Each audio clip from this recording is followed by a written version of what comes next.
Hello my dear friends, welcome back to English with Shyam sir. నేను మీ Shyam sir మాట్లాడుతున్నాను. Shyam sir's vocabulary daily సిరీస్లోకి వెళ్ళిపోదాం. If you are watching this video for the first time, please understand this is a very important video if you are a student preparing for competitive exams. Competitive ఎగ్జామ్స్లో vocabulary అనేది చాలా important. It has become today the most deciding factor. The toughest section in the question paper vocabulary అయిపోయింది. ఆ vocabulary నేర్చుకోవడానికి I'm very sure ఆ daily series Shyam sir's vocabulary is going to give you some value. ఇక late చేయకుండా start చేద్దాం. మనం చూస్తున్నాం October 24 the Hindu news paper ఎడిటోరియల్లో ఫస్ట్ ఆర్టికల్ వచ్చింది. ఈ ఆర్టికల్లో కొన్ని ఇంపార్టెంట్ వొకాబులరీని మనం సెలెక్ట్ చేసి రెడీగా ఉంచాము. గబగబా డిస్కస్ చేద్దాము. సో రన్నింగ్ నోట్స్ రాసుకుంటూ వీడియో చూడండి. సింథటిక్ మీడియా అనే పేరుతో ఆర్టికల్ వచ్చిందమ్మా. ఈ ఆర్టికల్లో మనకి కొన్ని వొకాబులరీ ఉన్నాయి. సో స్టార్ట్ చేద్దాం. ఇమేజరీ. సో బేసికల్గా ఇమేజరీ ఏంటి? ఇప్పుడు మన అందరికీ కూడా ఇమేజ్ అంటే తెలుసు కదా, మరి వెరైటీగా ఇమేజరీ అని ఉంది ఏంటి అంటే ఏం లేదమ్మా. ఇమేజ్ అన్న ఇమేజరీ అన్న ఒకటే, కాకపోతే ఏంటంటే గ్రూప్ ఆఫ్ ఇమేజెస్ని ఇమేజరీ అంటామన్నమాట. సో సింపుల్గా చెప్పాలంటే ఇమేజరీ అంటే రాసుకోండి, గ్రూప్ ఆఫ్ ఇమేజెస్ అని రాసుకోవచ్చు. అంటే చాలా ఎక్కువ ఇమేజెస్ ఉంటే దాన్ని మనం ఇమేజరీ అంటాం అనమాట. You can take it as a collective noun my dear friends. You can take it as a collective noun. Okay, next ఒక ఇంపార్టెంట్ వొకాబులరీ చూడండి. యాంప్లిఫై అనే వొకాబులరీ వచ్చింది. సో బేసికల్గా చాలా కామన్గా మన వొకాబులరీ క్లాసెస్లో మన యాంప్లిఫై అనేది సినోనిమ్స్లో చెప్పుకుంటూ ఉంటాం. సో యాంప్లిఫై అంటే సింపుల్గా చెప్పాలంటే పెరగడమమ్మ, ఇంక్రీజ్ అని రాసుకోండి. యాంప్లిఫై అంటే పెరగడం, ఇంక్రీజ్ అని రాసుకోండి. దానికి ఒక సినోనిమ్ ఎక్స్ట్రాగా చెప్పాలి అంటే అప్టిక్ అని కూడా రాసుకోండి.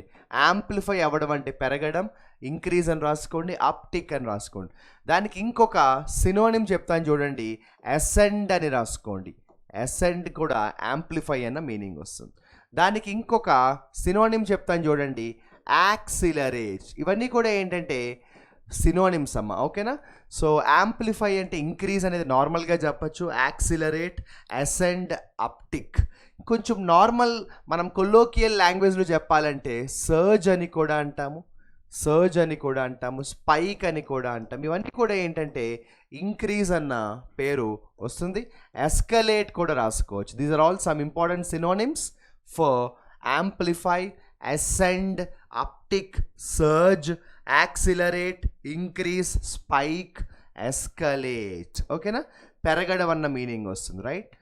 నెక్స్ట్ తీసుకుంటే మ్యాండేటరీ అనే వర్డ్ వచ్చింది. వెరీ సింపుల్ వర్డ్, అందరికీ తెలుసు. సో మ్యాండేటరీ అంటే అర్థం ఏంటంటే కంపల్సరీ అన్న మీనింగ్ వస్తుంది.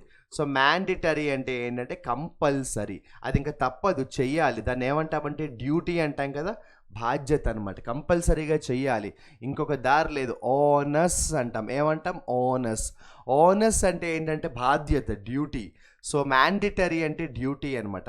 ఆబ్లిగేషన్ అని కూడా రాసుకోండి, ఆబ్లిగేషన్ అని కూడా రాసుకోండి.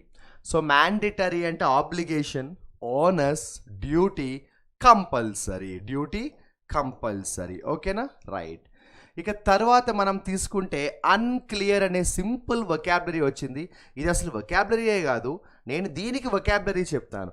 అన్క్లియర్ అంటే ఏంటంటే క్లియర్గా లేకపోవడం. దానికి ఒక మంచి సినోనిమ్ చెప్తాను చూడండి, వేగ్. వేగ్ అంటే క్లియర్గా లేకపోవడం. అలాగే ఇన్ఎక్స్ప్లిసిట్. ఇన్ఎక్స్ప్లిసిట్ అంటే కూడా క్లియర్గా లేకపోవడం. అదేవిధంగా యాంబిగస్. యాంబిగస్ అంటే కూడా క్లియర్గా లేకపోవడం అనమాట. ఓకేనా, రైట్. సో అన్క్లియర్కి వేగ్ రాసుకోండి, చాలా ఇంపార్టెంట్ వొకాబులరీ అది. ఇంకా తర్వాత చూస్తే నావిగేటింగ్ అన్నారు. బేసికల్గా నావిగేట్ చేయడం అంటే ఒక పర్టికులర్ డైరెక్షన్లో మూవ్ అవడం అనమాట. ఓకేనా. సో నావిగేటింగ్ అంటే సింపుల్గా రాసుకునే వాళ్ళు మూవింగ్ అని రాసుకోండి అమ్మా. కొంచెం మంచి వొకాబులరీ కావాలి అనుకునే వాళ్ళు స్టీరింగ్ అని కూడా రాసుకోండి. మన బస్సుకి, కార్కి స్టీరింగ్ ఉంటుంది కదా, అంటే ఒక డైరెక్షన్లో తీసుకెళ్తుంది మనని. ఓకేనా. సో నావిగేటింగ్ అంటే స్టీరింగ్ అని రాసుకోవచ్చు, లేకపోతే మూవింగ్ అని రాసుకోవచ్చు.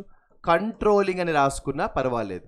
You also can write control. You also can write control. Okay, vocabulary రాసుకోండి, దాని మీనింగ్ కూడా రాసుకోవాలి రన్నింగ్ నోట్స్లో. స్క్రీన్ షాట్స్ అవి తీసుకోకండి, యూజ్ ఉండదు. Please make sure you right running notes. మహా అయితే ఈ వీడియో ఒక 10-15 మినిట్స్ ఉంటుంది. మనం ప్రతి వొకాబులరీ రాయడం వల్ల స్పెల్లింగ్ కూడా ప్రాక్టీస్ అవుతుంది. వొకాబులరీ వింటే కొంచెం గుర్తుంటుంది, కానీ రాస్తే ఇంకా చాలా బాగా గుర్తుంటుంది. Pervasive. So what is the meaning of the word pervasive? So normal కాంటెక్స్ట్లో చెప్తాను. పెర్వేజివ్గా ఉండడం అంటే ఏంటంటే స్ట్రాంగ్గా ఉండడం అని రాయండి. సో పెర్వేజివ్ అంటే సింపుల్గా చెప్పాలంటే స్ట్రాంగ్ అని రాయండి, లేదంటే ఇఫెక్టివ్ అని కూడా రాయండి. పెర్వేజివ్ అంటే ఏం రాస్తారు? స్ట్రాంగ్ అని రాస్తారు, లేదా ఇఫెక్టివ్ అని కూడా రాస్తారు. బేసికల్గా సైంటిఫిక్గా చెప్పాలంటే something that can pass through something else. అంటే ఒక ఆబ్జెక్ట్ నుంచి ఇంకొక ఆబ్జెక్ట్లోకి పాస్ అయ్యేదాన్ని కూడా ఏమంటామంటే మనం పెర్వేజివ్ అంటాం అనమాట. ఓకేనా? సో పెర్వేజివ్ అంటే ఏంటంటే something that can pass through something else. సింపుల్గా చెప్పాలంటే పెనిట్రేట్ అని కూడా అంటారు. సింపుల్గా చెప్పాలంటే పెనిట్రేట్ అని కూడా అనొచ్చు. పెనిట్రేట్. ఏదైనా ఒక వస్తువు మరొక వస్తువులోంచి పెనిట్రేట్ అయితే కూడా పెనిట్రేట్ అంటాం. ఓకేనా? సో పెర్వేజివ్ అంటే స్ట్రాంగ్గా ఉండడం, ఇఫెక్టివ్గా ఉండడం, పెనిట్రేట్ అవ్వడం. దానికి ఒక మంచి సినోనిమ్ చెప్పాలంటే రొబస్ట్ అంటాం. రొబస్ట్ అంటే కూడా స్ట్రాంగ్గా ఉండడం అన్న మీనింగ్ వస్తుంది. పెర్వేజివ్ అనమాట. సో నావిగేట్ ఆల్రెడీ కంప్లీట్ చేశాను. Then we have here so proliferate. So proliferate అంటే స్ప్రెడ్ అవ్వడం అమ్మ, వ్యాప్తి చెందడం అంటే చూస్తారు అనమాట. సో ప్రొలిఫిరేట్ అంటే సింపుల్గా రాసుకోండి, స్ప్రెడ్ అని రాసుకోండి. When we say proliferating it means spreading అనమాట. ఓకేనా? అది కూడా చాలా ఫాస్ట్గా స్ప్రెడ్ అవ్వడాన్ని ఏమంటామంటే ప్రొలిఫిరేట్ అంటాం. సోషల్ మీడియా గురించి, ఆర్టిఫిషియల్ ఇంటెలిజెన్స్ గురించి ఆర్టికల్ రాశారనమాట. Okay, right. సో ఇక్కడ 2 వొకాబులరీ ఉన్నాయి చూడండి, స్లాప్ అలాగే క్యారికేచర్స్ అనే వొకాబులరీ ఉన్నాయి. సో క్యారికేచర్స్ అంటే రాసుకోండమ్మా కార్టూన్స్. మనకి న్యూస్ పేపర్స్లో కూడా లేదంటే సోషల్ మీడియాలో కూడా కొన్ని పొలిటీషియన్స్కు సంబంధించి, ఫిల్మ్ యాక్టర్స్కు సంబంధించి అంటే వాళ్ళ ఇమేజెసే, కానీ అవి డైరెక్ట్గా రాయరంట. డైరెక్ట్ ఇమేజెస్ కాదనమాట. అంటే మనకి చూస్తే అర్థమైపోతుంది ఆ ఇమేజ్ ఎవరిదో, బట్ డైరెక్ట్గా ఇమేజ్ వాడరు, కొంచెం మాడిఫై చేసి కార్టూన్లా వాడతారు. సో క్యారికేచర్స్ అంటే కార్టూన్స్ అని రాయండి. బేసికల్గా స్లాప్ అంటే సింపుల్గా చెప్పాలంటే ఏ బ్యాడ్ లో క్వాలిటీ ఇమేజ్. సో స్లాప్ అంటే రాయండి లో క్వాలిటీ ఇమేజ్. చాలా తక్కువ క్వాలిటీలో ఉన్న ఏదైనా ఇమేజ్ని మనం ఏమని పిలుస్తామంటే స్లాప్ అంటాం. ఓకేనా? సో స్లాప్ అంటే లో క్వాలిటీ ఇమేజ్.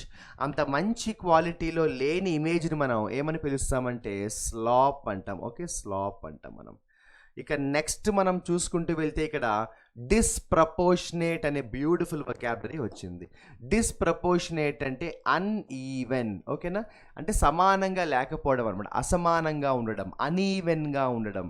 మనం చాలా న్యూస్ పేపర్స్లో చూస్తుంటాం, ఒక పొలిటీషియన్ని ఇన్కమ్ ట్యాక్స్ వాళ్ళు like for example income tax raid జరిగినప్పుడు డిస్ప్రపోర్షనేట్ అసెట్స్తో అరెస్ట్ చేశారు అంటాం కదా. సో డిస్ప్రపోర్షనేట్ అంటే ఏంటంటే అన్ఈవెన్ అని రాసుకోండి. ఇక డిసీవ్ చేయడం అంటే ఏంటంటే మోసం చేయడం అమ్మా, చీట్ అని రాయండి. డిసీవ్ చేయడం అంటే మోసం చేయడం అమ్మా, చీట్ అని రాయండి, చీట్. సో డిసీవ్ చేయడం అంటే ఏంటంటే మోసం చేయడం అమ్మా, చీట్ అని రాయండి, చీట్. ఓకేనా? చీట్. ఇక్కడ మనకు ఒక బ్యూటిఫుల్ వొకాబులరీ అయితే వచ్చింది. ఏంటంటే నాన్న unscrupulous. So what is the meaning of the vocabulary unscrupulous? అది మీకు తెలియాలంటే ఫస్ట్ ఆఫ్ ఆల్ స్క్రూపులస్ అంటే ఏంటో తెలియాలి, లేదా స్క్రపులస్ అంటే ఏంటో తెలియాలి. అన్ రిమూవ్ చేయండి. స్క్రపులస్ అంటే ఏంటంటే ఏదైనా పని చాలా జాగ్రత్తగా బాధ్యతతో ఆలోచించి చేయడం అనమాట. అంటే స్క్రపులస్ అంటే something very careful and which is having some values and morals. Unscrupulous అంటే ఏంటంటే ఎటువంటి మారల్ వాల్యూస్ లేకుండా ఇమ్మారల్గా చేయడం, లేదంటే ఇష్టం వచ్చినట్టుగా ర్యాండమ్గా ఆ టైంకి మనసు కనిపించింది చేయడం. అంతకుముందు మీకు గుర్తుంటే మనం విమ్సికల్ అనే ఒక వొకాబులరీ నేర్చుకున్నాం, గుర్తుందా? విమ్సికల్గా ఏదైనా పని చేయడం, క్యాప్రీషియస్గా ఏదైనా పని చేయడం, ఇవన్నీ కూడా ఏంటంటే మనకి ఈ పర్టికులర్ మీనింగ్ వస్తుంది. సో అన్స్క్రపులస్గా ఉండడం అంటే ఏంటంటే ఇమ్మారల్గా ఉండడం, ర్యాండమ్గా ఉండడం, విమ్సికల్గా ఉండడం, క్యాప్రీషియస్గా ఉండడాన్ని ఏమంటామంటే అన్స్క్రపులస్ అంటాం. ఓకేనా? అన్స్క్రపులస్ అంటే కేర్ఫుల్గా లేకపోవడం. రెక్లెస్ అని కూడా రాసుకోవచ్చు. You also can write reckless. ఇదేం పెద్ద కష్టమైన వర్డ్ కాదమ్మా, ఎక్స్ప్లోడ్. సో మామూలుగా చెప్పాలంటే ఎక్స్ప్లోడ్ అంటే బాంబు పేలిపోవడాన్ని ఏమంటాం? బాంబ్ ఎక్స్ప్లోడ్ అయింది అంటాం, చూసారా? సో బాంబ్ ఎక్స్ప్లోడ్ అయింది అంటే పేలిపోవడం, బ్లాస్ట్ అన్న మీనింగ్ వస్తుంది. బట్ ఈ సెంటెన్స్లో ఎక్స్ప్లోడ్ అవ్వడం అంటే ఏంటంటే ఒక విషయం చాలా వైరల్ అయిపోవడం అనమాట. ఎక్స్ప్లోడ్ ఇంటూ వైరాలిటీ అన్నారు, చూసారా? అంటే చాలా పెద్దది అయిపోవడం అనమాట. బ్లాస్ట్ అని రాయండి, పర్వాలేదు.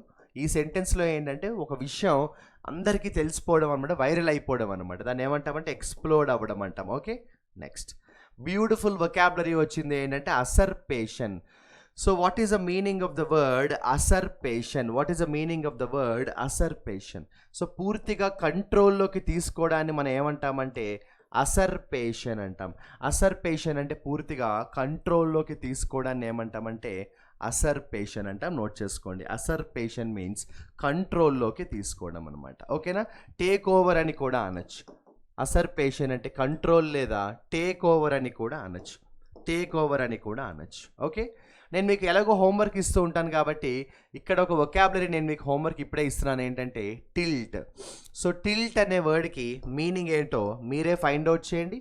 మీనింగ్ ఫైండ్ అవుట్ చేసిన తర్వాత టిల్ట్ అనే వొకాబులరీతో ఒక ఎగ్జాంపుల్ సొంతంగా రాసి కమెంట్ సెక్షన్లో మెసేజ్ చేయండి. అది నేను మీకు ఇస్తున్న హోంవర్క్ నెంబర్ 1. అక్కడితో ఫస్ట్ ప్యాసేజ్ అయితే కంప్లీట్ చేసుకోవడం జరిగింది. Now let's go to second paragraph. Second పారాగ్రాఫ్లో ఎక్కువ వొకాబులరీ లేవమ్మా, రిలయబుల్ అనే ఒక వొకాబులరీ అయితే వచ్చింది. So what is the meaning of the word reliable? బేసిక్గా చెప్పాలంటే ఆధారపడడం అమ్మ, డిపెండ్ అనమాట. ఓకేనా? రిలయబుల్ అంటే ఏంటంటే ఆధారపడడం, డిపెండ్ అవ్వడం అనమాట. రిలయబుల్ అంటే ఆధారపడడం, డిపెండబుల్ అనమాట, డిపెండబుల్. ఓకే, ఇక నెక్స్ట్ వన్ తీసుకుంటే then we have here provenance. So సింపుల్గా చెప్తా వినండి. అసలు ప్రాబ్లం ఎక్కడ స్టార్ట్ అయింది అని కనుక్కోవడానికి సోర్స్ ఆఫ్ ద ప్రాబ్లం కనుక్కుంటాం కదా, సోర్స్ అని రాయండి, సోర్స్. సో ప్రొవినెన్స్ అంటే రాయండమ్మా సోర్స్. అసలు సమస్య ఎక్కడ మొదలైందో మనం కనుక్కుంటాం, చూసారా? సోర్స్ ఆఫ్ ద ప్రాబ్లం అంటాం కదా, అలా సోర్స్. సో ప్రొవినెన్స్ అంటే సోర్స్ అని రాయొచ్చు, లేదు ప్రొవినెన్స్ అంటే ఆరిజిన్ అని కూడా రాయొచ్చు. ప్రొవినెన్స్ అంటే సోర్స్ అని రాయొచ్చు, లేదా ప్రొవినెన్స్ అంటే ఆరిజిన్ అని కూడా రాసుకోవచ్చు. ఎక్స్ప్లిసిట్లీ అంటే ఇందాక చెప్పాను, ఇన్ఎక్స్ప్లిసిట్లీ చెప్పాను. సో ఎక్స్ప్లిసిట్లీ అంటే చాలా క్లియర్గా, ఏ కన్ఫ్యూజను లేకుండా చాలా క్లియర్గా మాట్లాడినా, ఏదైనా పని చాలా క్లియర్గా చేస్తే అప్పుడు ఏమంటామంటే ఎక్స్ప్లిసిట్లీ అంటాము. ఎక్స్ప్లిసిట్లీ అంటే ఏంటంటే క్లియర్లీ. ఎక్స్ప్లిసిట్లీ అంటే ఏంటంటే క్లియర్లీ, క్లియర్లీ. ఓకేనా? నెక్స్ట్ అమ్మ అవుట్ లివ్. సో బేసికల్గా చెప్పాలంటే అనుకున్న దానికంటే ఎక్కువ కాలం బ్రతికుంటే, బలంగా ఉంటే దాన్ని అవుట్ లివ్ అనమాట. సో సింపుల్గా చెప్పాలంటే అవుట్ లివ్ అంటే లివ్ లాంగర్ అని రాయండి, లేదంటే లివ్ లాంగర్ అని రాయండి, లేదంటే లివ్ స్ట్రాంగర్ అని కూడా రాయండి. అంటే ఫర్ ఎగ్జాంపుల్ నేను ఒక వస్తువు కొన్నాను, ఆ వస్తువు యాక్చువల్గా 1 ఇయరే ఉంటుంది. దానికి ఇచ్చిన గ్యారంటీ లేదా వారంటీ ఏంటంటే అది 1 ఇయరే ఉంటుంది, తర్వాత 1 ఇయర్ తర్వాత పాడైపోతుంది అన్నారు. కానీ 5 ఇయర్స్ ఉన్నా కూడా ఆ వస్తువు పాడవకుండా అలాగే ఉంది. అప్పుడు ఏమంటామంటే అవుట్ లివ్ అంటాం. సో లివ్ లాంగర్ లేదంటే లివ్ స్ట్రాంగర్ అనమాట. అనుకున్న దానికంటే ఇంకా బలంగా ఉంటే దాన్ని మనం అవుట్ లివ్ అంటాం. బ్యూటిఫుల్ వొకాబులరీ వచ్చింది ఏంటంటే ఎజైల్. ఏదైనా పని ఎజైల్గా చేయడం అంటే ఏంటంటే చాలా ఫాస్ట్గా చేయడం అనమాట. దానికి ఒక మంచి సినోనిమ్ చెప్పాలంటే నింబుల్. నేను వొకాబులరీ క్లాసెస్లో చాలాసార్లు చెప్తూ ఉంటాను. సో ఎజైల్ అంటే ఏంటంటే చాలా ఫాస్ట్గా ఏదైనా పని చేయడం. దానికి ఒక సినోనిమ్ ఏంటంటే నింబుల్ అనమాట. ఏంటమ్మా? నింబుల్ అనమాట, నింబుల్. ఇక ఇన్నోవేషన్ మీ అందరికీ తెలుసమ్మా, క్రియేటివిటీ. ఇన్నోవేషన్ అంటే ఏంటంటే క్రియేటివిటీ. ఏమో ఇన్నోవేషన్ అంటే ఏంటి? క్రియేటివిటీ. రైట్. ఇక లాస్ట్ వొకాబులరీకి వచ్చేసేమో ఏంటంటే మ్యూస్డ్. బేసికల్గా మ్యూస్ అనేది ఒక వెర్బ్గా వాడతామమ్మా. దేని గురించైనా మనం బాగా లోతుగా ఆలోచించడాన్ని, ఏదైనా ఒక విషయం గురించి ఎక్కువ ఆలోచించడాన్ని ఏమంటామంటే మ్యూస్ అంటాం. ఓకే, ఏదైనా ఒక విషయం గురించి మనం ఎక్కువ ఆలోచిస్తే ఏమంటామంటే మ్యూస్ అంటాము. డీప్ థింకింగ్ అని రాయండి. దానికి ఒక సినోనిమ్ చెప్పాలంటే పాండర్ అని రాయండి. దానికి ఒక సినోనిమ్ చెప్పాలంటే పాండర్ అని రాయండి. ఓకేనా? సో మ్యూస్ అంటే ఏంటంటే ఏదైనా ఒక విషయం గురించి ఎక్కువ ఆలోచించడం, డీప్ థింకింగ్ అని రాయండి. పాండర్ అని కూడా రాసుకోవచ్చు. సో ఆల్రెడీ నేను మీకు ఇందాక టిల్ట్ అనే వొకాబులరీతో ఒక హోంవర్క్ ఇచ్చాను. అదేవిధంగా అప్రైజల్. సో అప్రైజల్ అంటే ఏంటో మీరే ఫైండ్ అవుట్ చేయండి. అప్రైజల్ మీనింగ్ ఏంటో ఫైండ్ అవుట్ చేసి అప్రైజల్ అనే వొకాబులరీతో ఒక సెంటెన్స్ డిజైన్ చేసి కామెంట్ సెక్షన్లో ఆ సెంటెన్స్ని మీరు మెసేజ్ చేయండి. 2 హోంవర్క్ ఇచ్చాను ఈరోజు. నేను మీకు 2 వొకాబులరీ ఇచ్చాను. టిల్ట్తో ఒక సెంటెన్స్ రాయండి, అప్రైజల్తో ఒక సెంటెన్స్ రాయండి. So October 24th Shyam sir's vocabulary complete అయింది. రన్నింగ్ నోట్స్ రాసుకున్నానని అనుకుంటున్నాను. ఎప్పటిలాగే నేను చెప్పేది మళ్ళీ చెప్తున్నాను, మన కెరియర్లో కాంపిటేటివ్ ఎగ్జామ్స్లో వొకాబులరీ సరిగ్గా పెర్ఫామ్ చేయకపోవడం వల్ల స్కోర్ చాలామందికి తగ్గిపోతుంది. సో తెలియకుండా తప్పులు చేస్తే అది ఓకే, కానీ తెలిసి ఎందుకు తప్పు చేయాలి? మనకి తెలుసు వొకాబులరీ ఎగ్జామ్స్లో ఉంటుందని, మరి నువ్వేం ప్రిపేర్ అవుతున్నావు vocabulary? You know that vocabulary has a very good weightage in exams, but are you working on your vocabulary? Are you trying to improve your vocabulary? Are you doing something to improve your vocabulary proficiency? If no, then you are making a mistake knowingly. ఏదేమైనా కూడా ఈ daily series follow అవుతుండండి. రోజుకు ఒక 15-20 కనీసం కొన్ని good number of vocabulary వస్తున్నాయి ప్రతిరోజు వీడియోలో. రన్నింగ్ నోట్స్ రాసుకోండి. And at the same time running నోట్స్లో రాసుకున్న వొకాబులరీ రాత్రి పడుకునే ముందు ఒకసారి చదవండి. ఎర్లీ మార్నింగ్ లేచిన వెంటనే ముందు రోజు చదువుకున్న వొకాబులరీని రివిజన్ చేసుకోండి. వొకాబులరీకి ఒక సపరేట్ నోట్స్ మెయింటైన్ చేయండి. Thank you so much for watching this video. మీకు మీ ఫ్రెండ్స్ కానీ ఎవరైనా కూడా కాంపిటేటివ్ ఎగ్జామ్స్కి ప్రిపేర్ అవుతున్న వాళ్ళు ఉంటే వాళ్ళకి ఈ వీడియో షేర్ చేయండి. అట్ ద సేమ్ టైం మీరు చేయాల్సిన ఒక ఇంపార్టెంట్ టాస్క్ ఏంటంటే, ఎన్ని వొకాబులరీ వచ్చాయో ఆ వొకాబులరీతో నేను మీకు హోంవర్క్ 2 వొకాబులరీ ఇచ్చాను, కానీ మీరు ప్రతి వర్డ్తో ఒక సొంతంగా సెంటెన్స్ రాసుకోండి మీ వొకాబులరీ బుక్లో. నేను మీకు what I'm trying to say is, మీరు వొకాబులరీ ఏదో జస్ట్ అలా రాసేసుకుంటే సరిపోదు. ఆ వొకాబులరీతో సొంతంగా సెంటెన్సెస్ రాసుకుంటే అప్పుడు మీకు ఆ వొకాబులరీ ఇంకా బాగా గుర్తుంటాయి. ఇప్పటికే లేట్ అయింది. నెక్స్ట్ వొకాబులరీ వీడియోలో కలుస్తాను. ఇక్కడతో శ్యామ్ సర్స్ వొకాబులరీ కంప్లీట్ అయింది. నెక్స్ట్ మనం ఎడిటోరియల్ అనాలిసిస్ వీడియోలో కూడా ఈ పర్టిక్యులర్ ఆర్టికల్ని నేను మీకోసం ఎక్స్ప్లెయిన్ చేయబోతున్నాను. If you're interested you can watch that. Thank you so much. Signing off, you Shyam sir.